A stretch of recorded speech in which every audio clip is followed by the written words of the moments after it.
Put a loaded gun to Thomas Shelby's head and he won't even blink. Millions of viewers idolize him as the ultimate masculine hero, but the terrifying psychological truth of Peaky Blinders is simply this. You cannot execute a ghost who already died at the Somme. Hidden beneath the expensive silk of the perfect politician is not a savior, but a hollowed-out soldier permanently trapped in panic. Under the delusion of protecting his bloodline, he built a ruthless empire, systematically becoming the exact monster his family desperately needed saving from. Long before the tailored suits and the political offices, a vastly different man walked the soot-stained streets of the industrial heartland. This earlier iteration represented the raw, unbroken innocence of a working-class youth untouched by global conflict. He harbored a quiet faith in the established social order and a profound connection to his familial roots.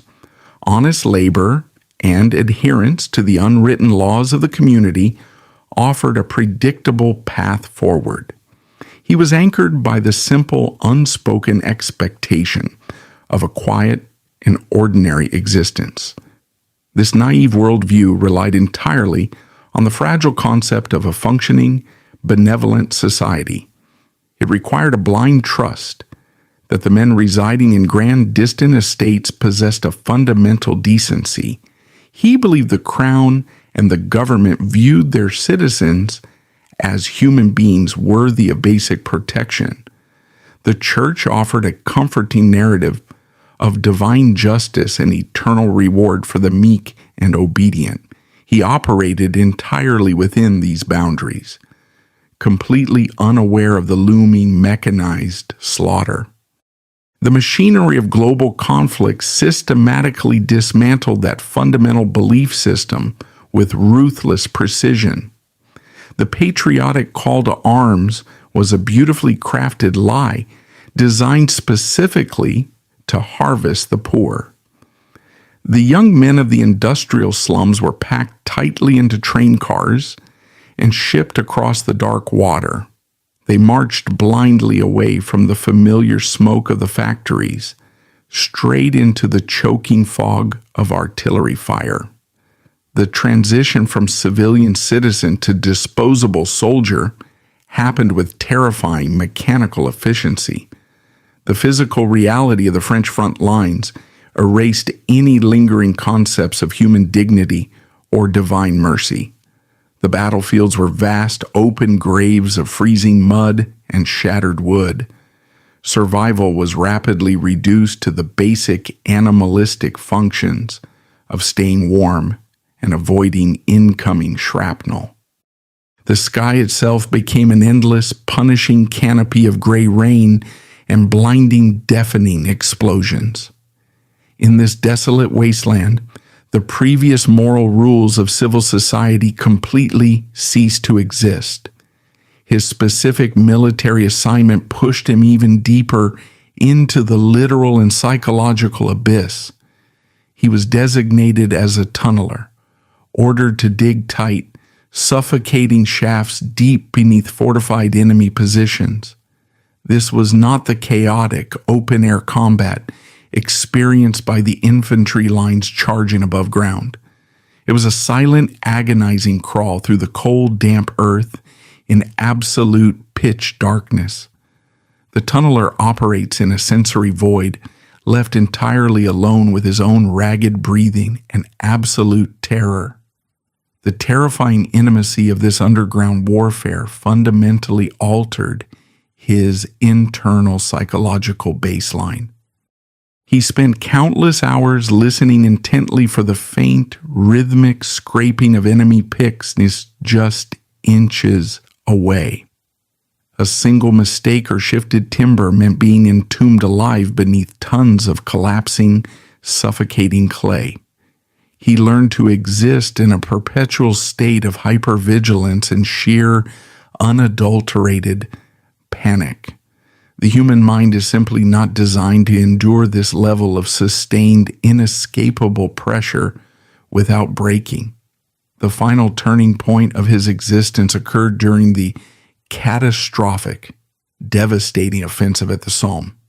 It was here that the ultimate, unforgivable betrayal by the ruling elite became undeniably clear. He realized the aristocratic generals viewed working-class boys merely as cheap, easily replaceable tools. Their lives were spent freely like worthless copper coins in a massive, failing geopolitical gamble. The officers drank fine wine in secure chateaus, while the men drowned in flooded craters. This profound realization shattered the very foundation of his soul into unrecognizable pieces. The naive boy who believed in country and the fundamental goodness of the system perished permanently in that mud. He understood that the ruling class felt absolutely no moral obligation to the poor who fought their wars. The legal and social structures he once respected were simply elegant mechanisms of violent oppression. His entire moral compass was violently crushed beneath the heavy tracks of the advancing artillery. The visual language of the camera actively forces the viewer to share this lingering, unhealed trauma. Directors frequently employ extremely tight, claustrophobic close-ups that completely fill the screen with his exhausted face. His visage dominates the frame during moments of silence, cutting off any view of the surrounding environment. This specific visual technique creates an overwhelming, almost physical sense of restricted breathing and suffocation. It is a deliberate, cinematic recreation of a collapsed mining shaft pressing against the skull. The audience is absolutely not permitted to observe his internal pain from a comfortable, objective distance. We are violently pulled into the dark, breathless space alongside him, forced to endure the confinement. The shallow depth of field blurs the background entirely, trapping us in his immediate psychological prison. Every twitch of his jaw and every hollow, dead stare is magnified to a deeply uncomfortable degree. The camera weaponizes physical intimacy to convey the sheer, crushing weight of his unbroken panic. These brilliant visual choices perfectly map the ruined internal architecture of a shattered mind. The frame itself acts as the oppressive, heavy earth pressing down continuously on his chest. Even when he is standing in a vast open field, the tight shot insists he is still trapped underground. He carries the claustrophobia of the trenches with him into every lavish room he enters. The war never truly ended. The location of the battlefield simply shifted to the interior of his mind. The eventual physical return to the grim streets of his youth offered absolutely no sanctuary. He walked through the familiar industrial smog as an unrecognizable wandering ghost of his former self. The family that eagerly welcomed him back spoke to a man who had ceased to exist years ago. He was physically present, yet completely detached from the trivial concerns and joys of civilian life. The mundane routines of the working class now seemed utterly absurd and entirely pointless. He carried the deafening, heavy silence of the dead back to his childhood home. Natural sleep became an impossible luxury, replaced by the relentless echo of shovels striking stone in the dark. He resorted to powerful narcotics and constant motion just to quiet the phantom artillery fire in his mind. The peace he supposedly fought for was proving to be far more agonizing than the conflict itself. He was completely unequipped to navigate a world that blindly demanded a return to normalcy. This profound existential crisis demanded a radical, immediate adaptation for the sake of basic survival. He knew he could never return to being a helpless pawn at the bottom of the social ladder.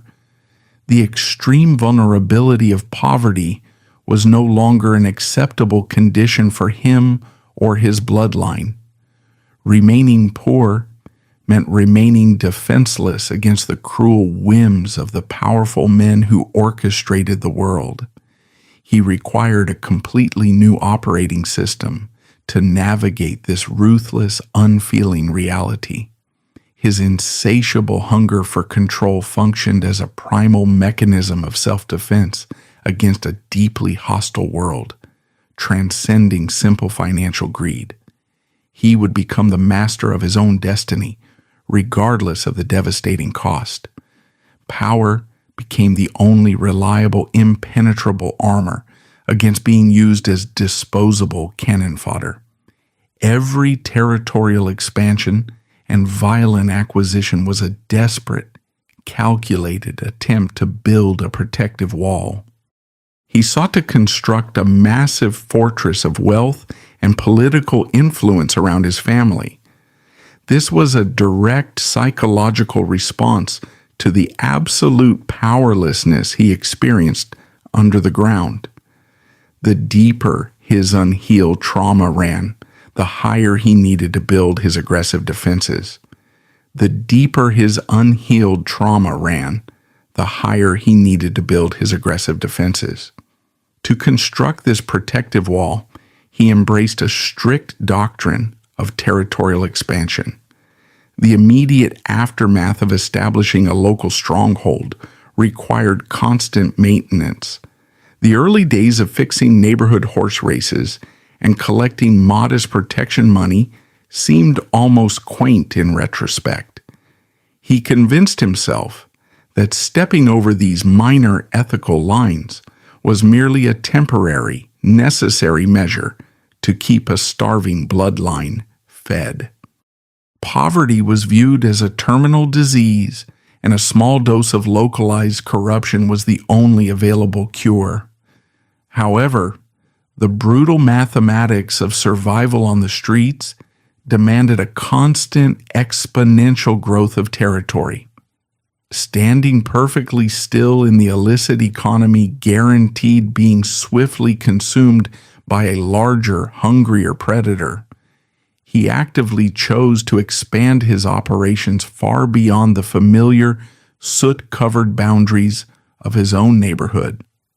This aggressive expansion inevitably attracted the hostile gaze of established syndicates and heavily armed rival factions. The initial desire for simple security rapidly mutated into a relentless, ruthless campaign for total regional dominance. The grim reality of maintaining this newly acquired territory forced him to seek alliances with significantly darker entities. He soon realized that the most dangerous men in the country did not operate out of back-alley pubs. The true architects of violence wore respectable uniforms and occupied the highest offices of government intelligence. To outmaneuver local thugs, he deliberately forged covert pacts with corrupt state agents and ruthless political operatives. He willingly bound his family's fate to men who orchestrated national atrocities for a living. The cinematography masterfully captures this profound descent through the relentless application of harsh chiaroscuro lighting. His face is almost never granted the luxury of full, unobstructed illumination on the screen. Deep, heavy shadows consistently obscure exactly half of his features during moments of critical decision-making. This striking visual divide perfectly illustrates a fractured soul permanently marooned in a paralyzing moral gray area. He is perpetually torn between a faint desire for absolution and the terrifying necessity of operating as a monster. The violence he deployed evolved directly alongside his growing empire, losing any trace of chaotic street-level passion.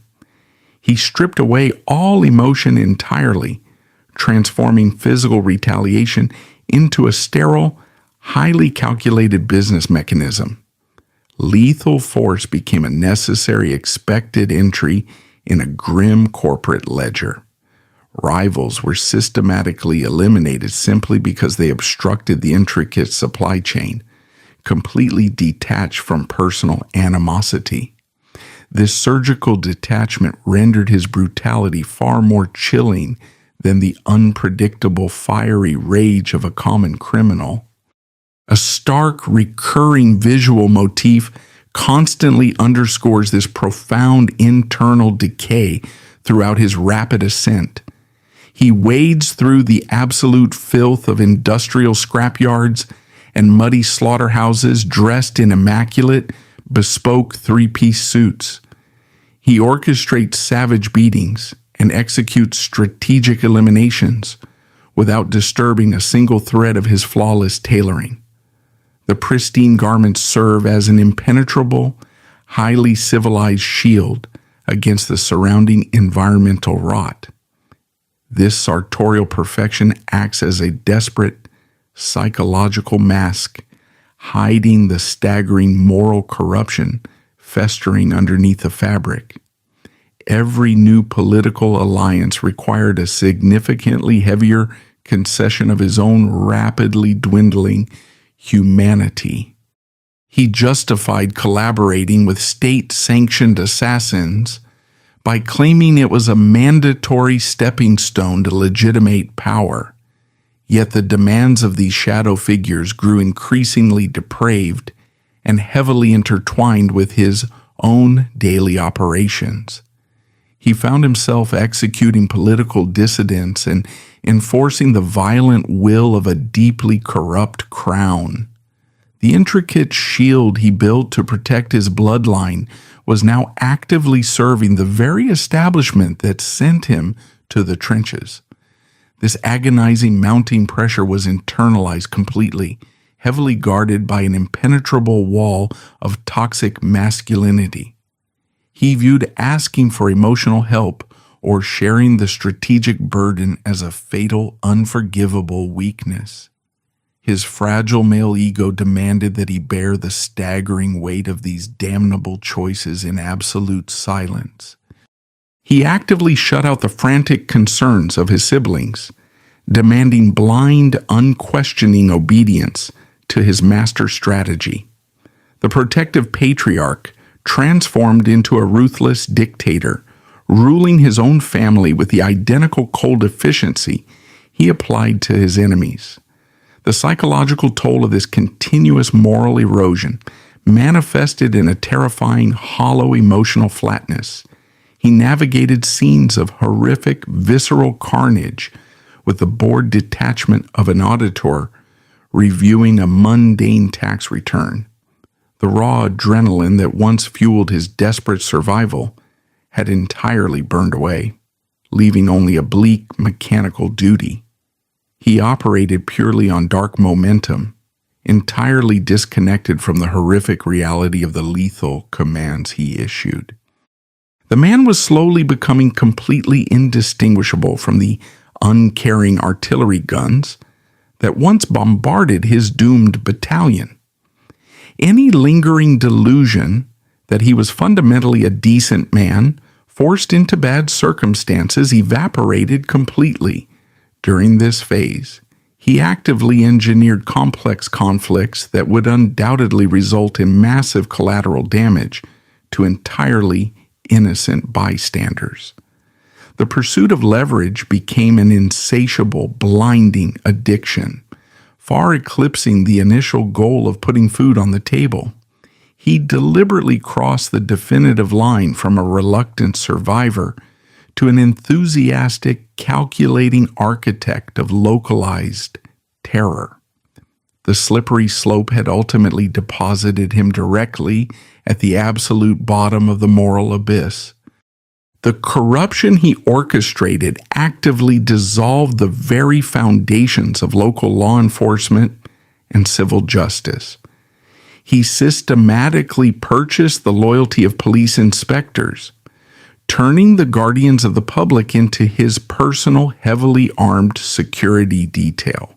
Far exceeding a simple business tactic, this deliberate subversion of the law served as an act of profound, deep-seated vengeance against the state.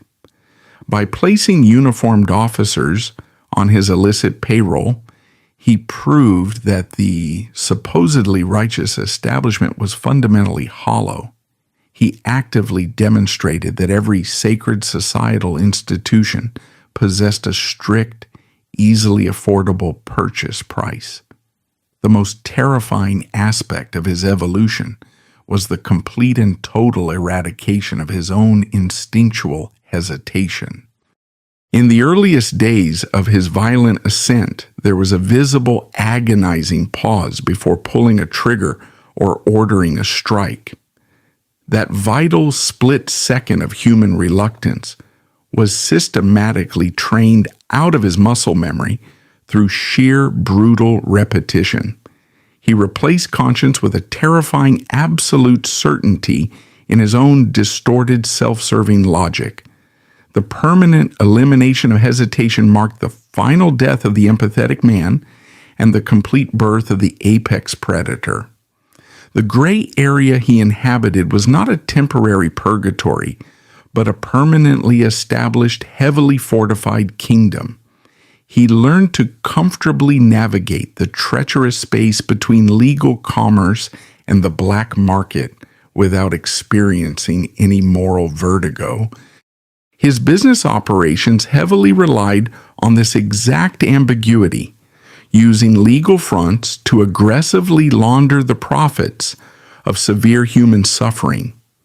He became a master of speaking out of both sides of his mouth, offering philanthropy to the public while ordering extortion in the shadows.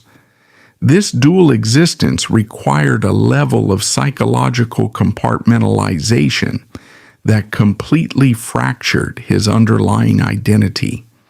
Cinematographers frequently utilized heavy cigarette smoke interacting with stark lighting to physically manifest this thick moral ambiguity on screen. The smoke acts as a visual smog, constantly blurring the sharp lines of his face and obscuring his true intentions from the viewer. He is frequently filmed emerging slowly from this dense fog, appearing more like a conjured phantom than a flesh and blood human being. The lighting actively refuses to grant him the dignity of a traditional, brightly lit, heroic framing. He is visually condemned to exist strictly in the murky, suffocating atmosphere of his own continuous deception. The pinnacle of this dark descent occurred when survival dictated cooperating with a rising tide of ideological extremism. He sat calmly at velvet-draped tables and broke bread with men advocating for the systematic destruction of entire populations. He rationalized this close proximity to absolute evil as merely another complex chess move in his overarching business strategy. By treating violent fascist rhetoric as a negotiable commodity, he sacrificed the last remaining shred of his ideological integrity. He proved he would gladly shake hands with the devil if it guaranteed a highly favorable margin on the next illicit shipment. The camera work during these high-level political negotiations subtly shifts to emphasize his profound, inescapable isolation. The framing often places him completely alone on one far side of a massive, opulent boardroom table. The lavish, gilded surroundings serve only to highlight the cold, empty space immediately surrounding his physical body. He's entirely surrounded by unimaginable wealth and influence, yet utterly severed from any genuine human connection. The visual narrative quietly confirms that his vertical ascent to power is simultaneously a deep descent into a deeply solitary confinement. He continually refined the intricate, desperate lies required to justify this endless cycle of violence to himself. The familiar refrain of doing it all strictly for the family became a hollow, heavily weaponized mantra. He used their presumed safety as a highly convenient shield to deflect any scrutiny regarding his increasingly tyrannical behavior. In reality, the empire had become a ravenous, autonomous beast that required constant feeding, regardless of who stood in its path. The family was no longer the foundational reason for the business. They were merely expendable employees trapped within it. The transition from protective brother to cold syndicate leader was seamless, brutal, and entirely irreversible. He had permanently traded the immediate, visceral threat of poverty for the perpetual, exhausting terror of maintaining an illicit throne. There was no remaining path back to the quiet, honest life he once briefly envisioned before the artillery fell. The staggering volume of blood on his hands could no longer be washed away by the distant promise of future legitimacy. He was entirely consumed by the very monster he deliberately created to survive the pitch-black dark. Every threshold he swore he would never cross was eventually breached, rationalized, and quickly integrated into standard operating procedure. The initial instinct for pure survival had violently metastasized into a dark, consuming obsession with absolute, unquestionable dominance. He was no longer reacting to a hostile world. He was actively shaping it into a reflection of his own internal nightmare. The descent was complete when the man realized he actually preferred the darkness over the terrifying vulnerability of the light. The grandest delusion ever constructed by the ambitious patriarch is the perpetual promise of impending legitimacy. He constantly preaches to his inner circle that every fresh drop of blood spilled is a necessary sacrifice for a clean future.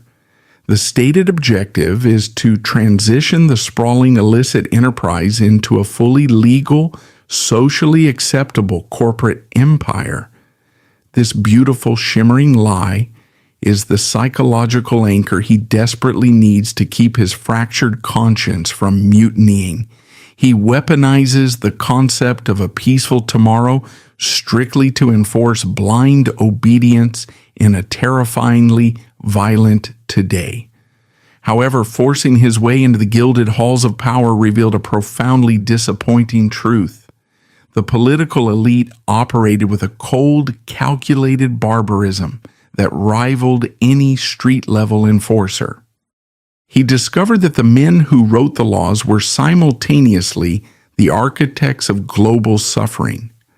Rather than retreating, he constructed a bizarre superiority complex, weaponizing the systemic decay of the ruling class to aggressively validate his own continuous moral transgressions.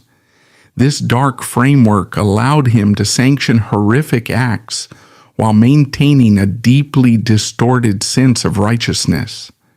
The physical manifestation of this internal void is most evident during high-stakes, life-or-death negotiations. Opponents frequently misinterpret his eerie, unblinking stillness as a display of exceptional dominant bravery and supreme tactical confidence. He maintains a frozen, statue-like posture when facing down loaded weapons or incredibly hostile, room-altering threats. The truth behind this terrifying physical composure is infinitely more tragic than the legend of his fearless leadership. It is the involuntary body language of a man who has already died from the inside out. He does not flinch before the barrel of a gun simply because he assigns absolutely no intrinsic value to his own pulse. The concept of his own mortality ceased to be a terrifying prospect the moment he emerged from the subterranean tunnels. He approaches these deadly confrontations with the tired, indifferent resignation of a ghost who cannot be killed twice. His legendary courage is merely the profound absence of a will to live for anything beyond the immediate mission. He treats his own biological survival as a minor, almost irrelevant variable in a much larger, complex equation. This psychological numbness allows him to function as a highly efficient, terrifyingly detached corporate machine. He has thoroughly brainwashed himself into prioritizing the expansion of the empire above his own physical and mental well-being. His life is treated as mere currency, easily and willingly spent to advance the strategic position of the company.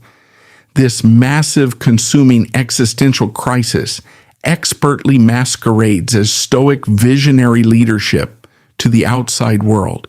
He manages a rapidly expanding syndicate with the cold, unfeeling precision of a man who has absolutely nothing left to lose.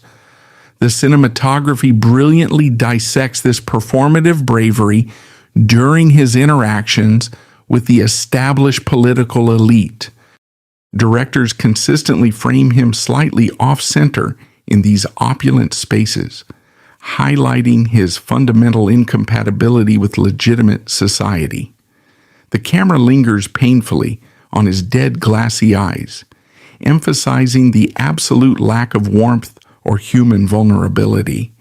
He is visually presented as a highly functioning predator forced to wear the uncomfortable skin of a civilized politician. The framing constantly reminds the audience that the savage trench digger is always lurking just beneath the tailored waistcoat.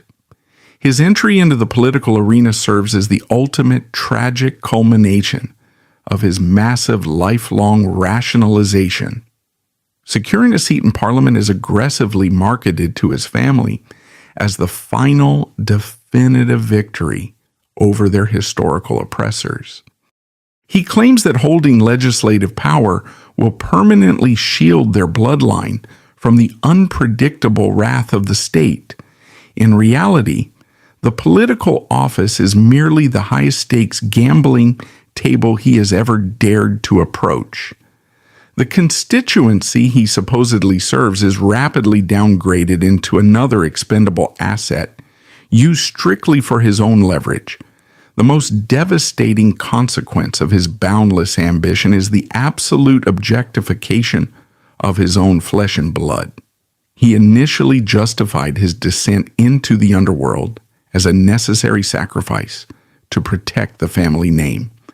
That protective instinct rapidly curdled into a suffocating tyranny that actively endangered the exact people he swore to shield. He weaponizes his siblings and his aunt, transforming them from beloved relatives into highly expendable strategic assets. The family tree is systematically pruned to provide raw timber for the construction of his illicit empire. Arthur serves as the most tragic casualty of this relentless, deeply demanding patriarch. The eldest brother is aggressively positioned as the blunt, brutal instrument of the syndicate's territorial expansion. He is deliberately fed the most violent, soul-destroying tasks to keep the leader's own hands relatively clean. This constant exposure to raw savagery completely shatters Arthur's fragile psyche and drives him toward severe substance abuse. The older sibling is hollowed out, left as a shaking, chemically dependent attack dog, relying entirely on his master's leash. John represents the fatal cost of demanding unquestioning obedience in a deeply hostile environment. The younger brother is forced directly into the firing line of escalating vendettas orchestrated entirely from the top. He is denied any opportunity to forge a peaceful, separate existence away from the gang's mounting political conflicts. His eventual demise is not an unpredictable tragedy, but the direct mathematical result of the syndicate's aggressive posturing. A young father is executed on his own doorstep strictly to balance a ledger written by his older brother. Aunt Polly, the spiritual matriarch of the clan, is subjected to profound psychological warfare and manipulation. She is routinely pushed to the absolute brink of execution to serve as leverage in high-level political negotiations. Her fierce independence is viewed as a strategic threat rather than an asset, resulting in constant deliberate undermining. He routinely withholds critical information from her, intentionally isolating the matriarch to maintain his own absolute dictatorial control. The spiritual core of the family is actively poisoned, leaving a deep generational wound that refuses to close. Even the sanctuary of romantic love is entirely compromised by the toxic fallout of his endless ambition. He brings grace into the inner sanctum, fully aware that proximity to his throne guarantees a violent, lingering target. Her tragic demise is the ultimate inescapable consequence of attempting to merge civilian innocence with cartel brutality.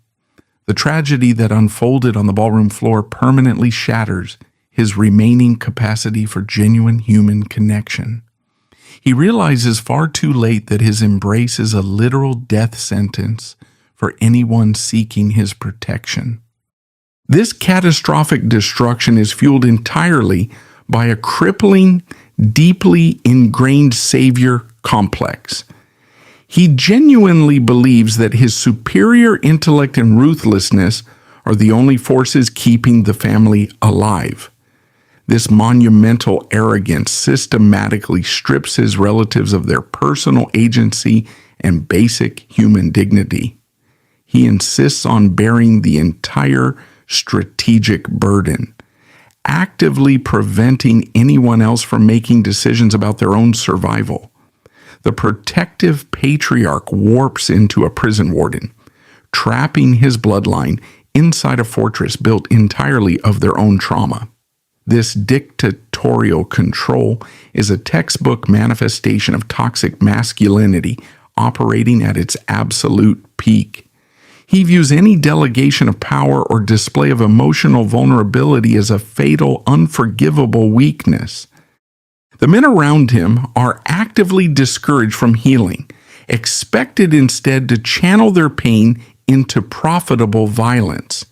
He establishes a harsh, unyielding standard of emotional suppression that poisons the entire patriarchal lineage of the family.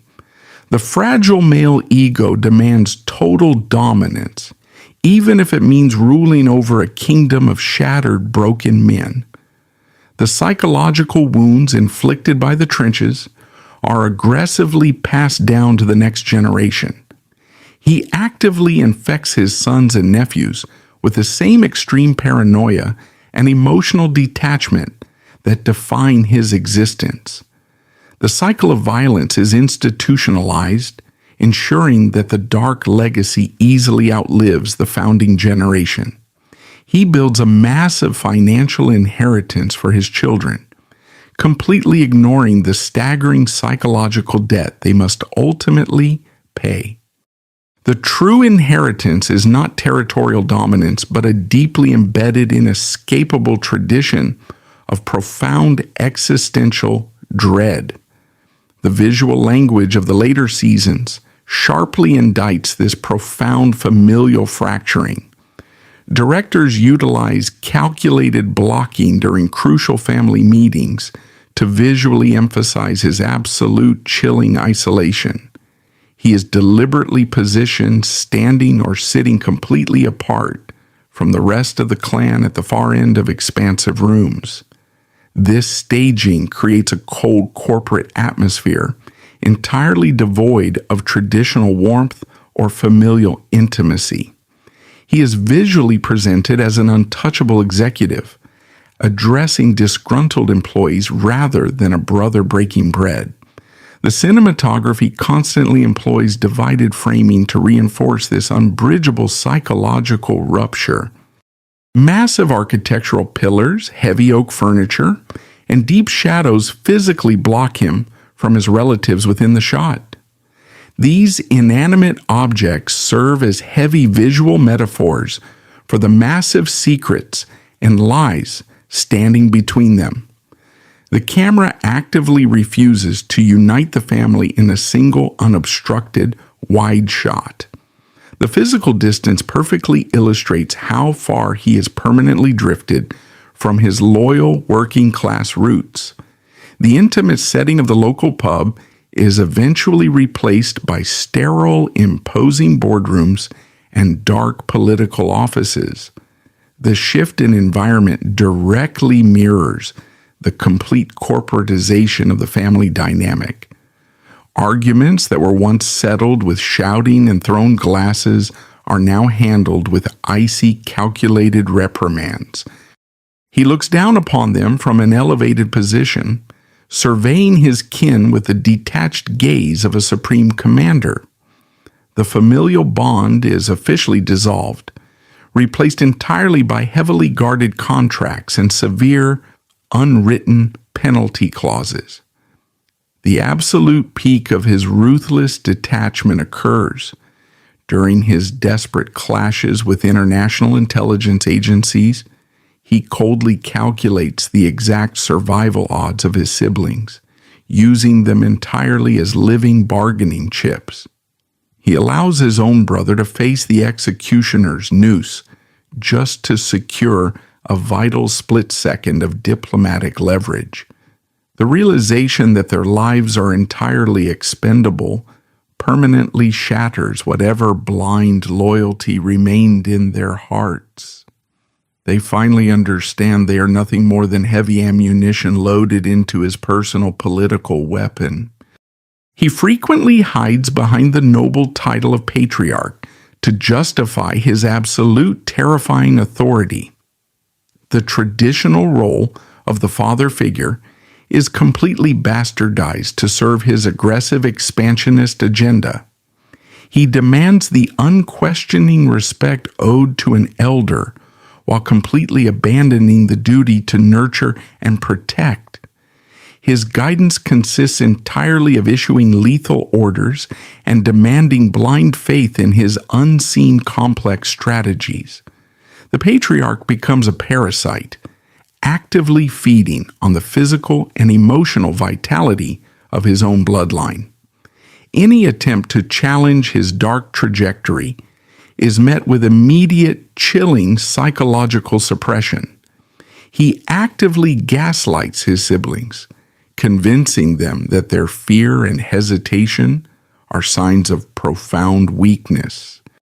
Legitimate moral concerns are instantly dismissed as childish naivety in the face of harsh, modern realities. He constructs a massive echo chamber where his own deeply flawed logic is the only permitted reality.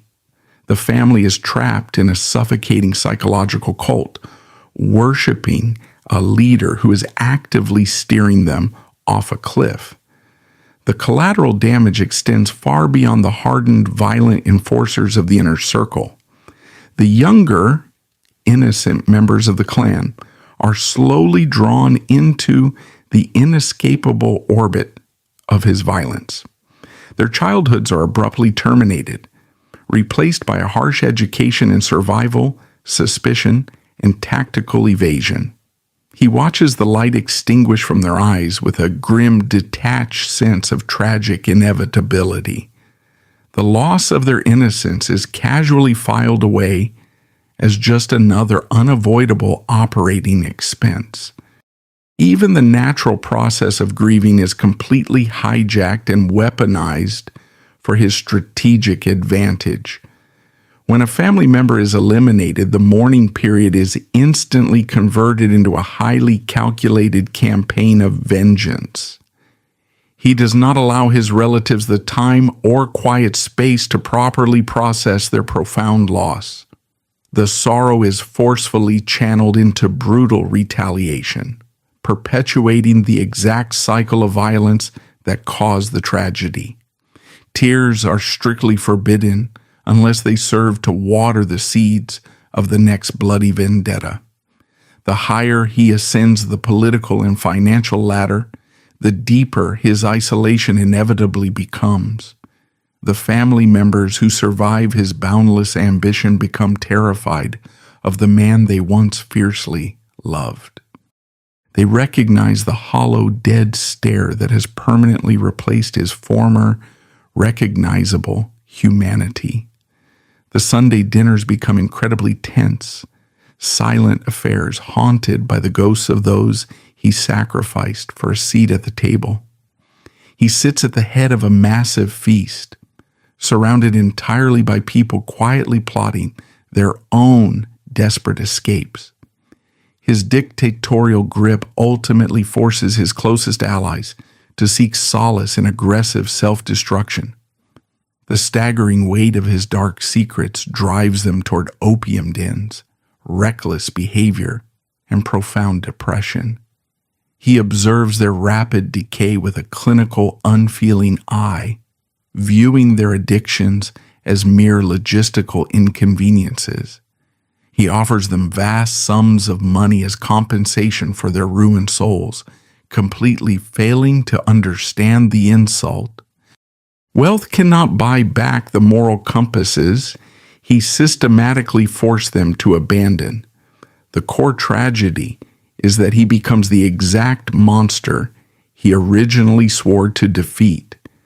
He orchestrates environments of absolute terror and complete powerlessness for his family, perfectly mimicking the generals at the Somme. He treats his own blood with the identical callous disregard that the state showed his doomed battalion.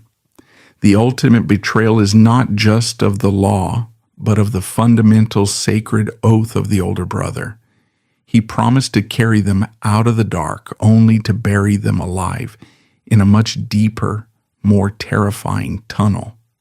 The final shots of the clan gathered together paint a devastating portrait of complete psychological ruin. The camera slowly pans across faces heavily scarred by unspeakable violence, substance abuse, and profound incurable exhaustion. They are dressed impeccably in the finest silks and imported wool, yet they look entirely like prisoners of war. The empire is incredibly wealthy, but the founding family is entirely bankrupt of joy, hope, or lasting peace. The architectural splendor of their massive estate simply serves as a beautiful backdrop for their collective silent scream. His inability to feel genuine emotion acts as a massive black hole, consuming the light of everyone nearby. The women who attempt to love him are violently dragged into this gravity well, their spirits crushed by his emotional absence. He utilizes their affection as a temporary shield against his own emotional desolation, offering absolutely nothing in return. His presence acts as a slow-acting poison, draining the vitality from anyone who dares to look deeply into his eyes. He is completely aware of this toxic radiation, yet he selfishly refuses to step away from the people he actively contaminates. The massive walls he built to keep the aristocrats and rival syndicates out ultimately failed their primary objective. The true threat to the family's continued survival did not come from external hitmen or corrupt politicians. The most dangerous predator was always locked inside the fortress with them, sitting quietly at the head of the table. He actively engineered their demise through his own crippling paranoia, an insatiable need for absolute control. The castle built for protection ultimately functioned as an inescapable, highly decorated execution chamber. The tragic inevitability of his reign is that he destroys the only mirror capable of reflecting his remaining humanity. The family once served as the crucial moral anchor keeping his rapidly darkening soul tethered to the earth. By systematically breaking their spirits, he permanently severs his final desperate connection to the world of the living. He is left entirely adrift in a sea of his own making, devoid of any genuine emotional landmarks. The destruction of his bloodline guarantees his own permanent, inescapable exile into the psychological void. The surviving relatives eventually stop fighting the relentless, crushing gravity of his dictatorial demands. They adopt a terrifying, hollow compliance that closely mirrors his own deep emotional detachment. This silent surrender is far more agonizing to witness than the explosive, violent arguments of their early ascent. The fiery, passionate working-class family is permanently extinguished, replaced by a row of obedient, beautifully dressed ghosts. They are physically alive, but their collective spirit was executed long ago on the dark altar of his ambition. The ultimate tragedy of his grand design is his absolute terror of complete silence. For a man permanently damaged by continuous artillery, peace is the most agonizing punishment imaginable. A quiet afternoon in a lavish study represents a profound existential threat. To prevent his severely fractured psyche from turning violently inward, his relentless pursuit of corporate expansion operates purely as a highly addictive psychological anesthetic. He constantly engineers new insurmountable odds, not to acquire wealth, but as a desperate mechanism to outrun the silent, haunting accusations of the dead. Even his most iconic physical habit reveals the staggering depth of his deeply buried panic.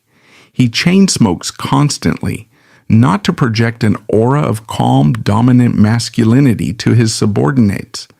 The sharp, forceful inhales are a purely physical coping mechanism designed to regulate his shattered nervous system. He uses the nicotine strictly to control erratic breathing and mask the onset of severe panic attacks.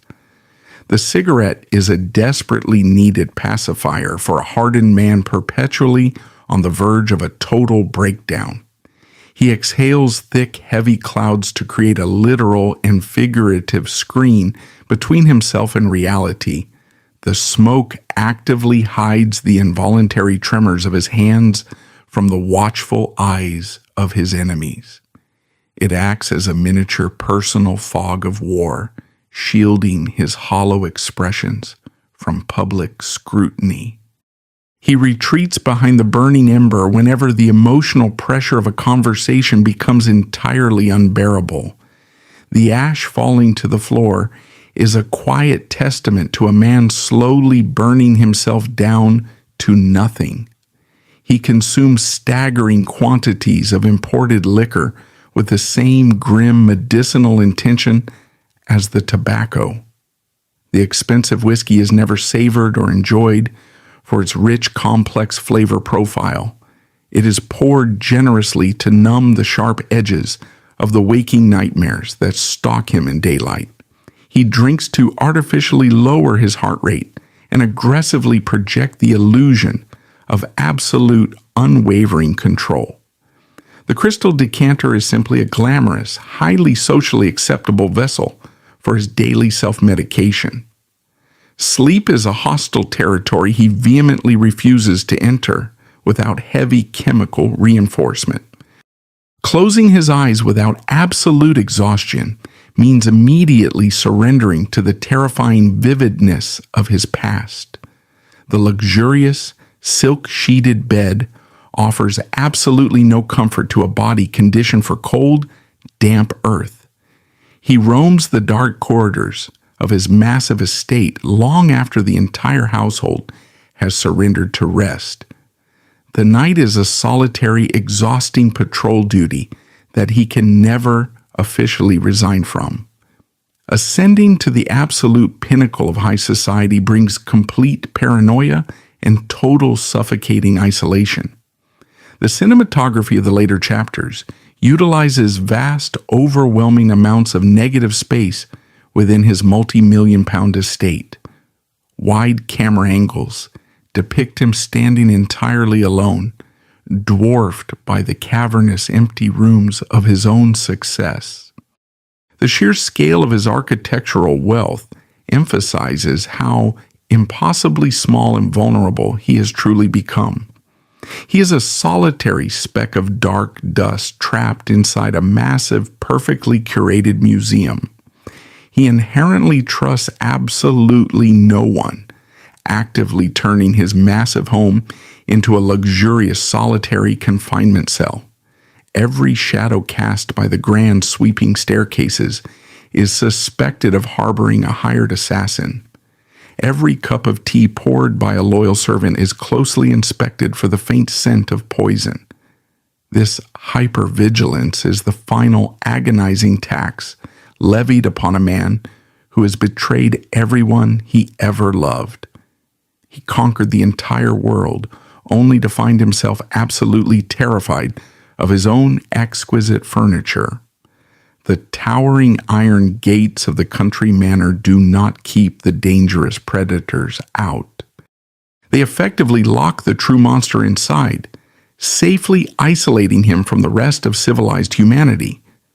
The manicured lawns and silent, expansive gardens offer no joy, only vast perimeters that require constant guarding. He paces the lengthy, carpeted hallways like a captured apex predator, confined to an unnatural zoo enclosure. The massive estate is completely devoid of warmth, echoing only with the sound of his own solitary footsteps. The lifelong, violent struggle to penetrate the upper echelons of society yields an entirely hollow victory.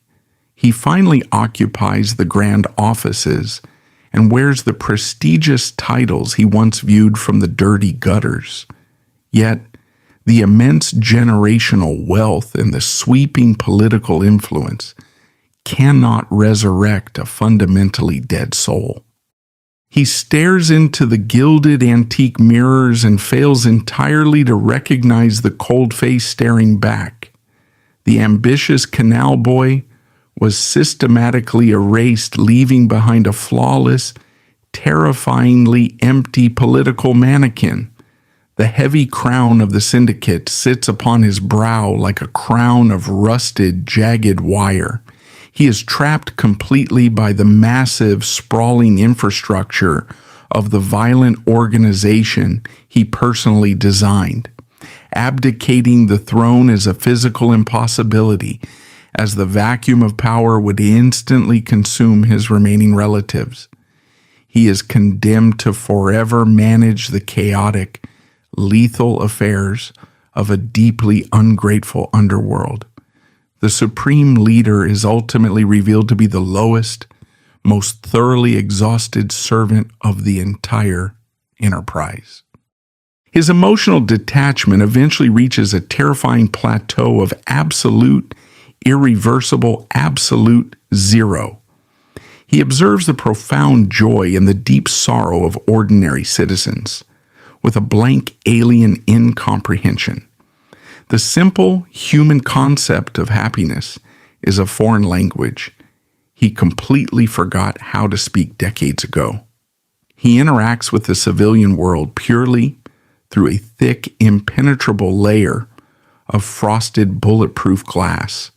He walks among the living, but he firmly belongs to the silent, uncompromising jurisdiction of the dead.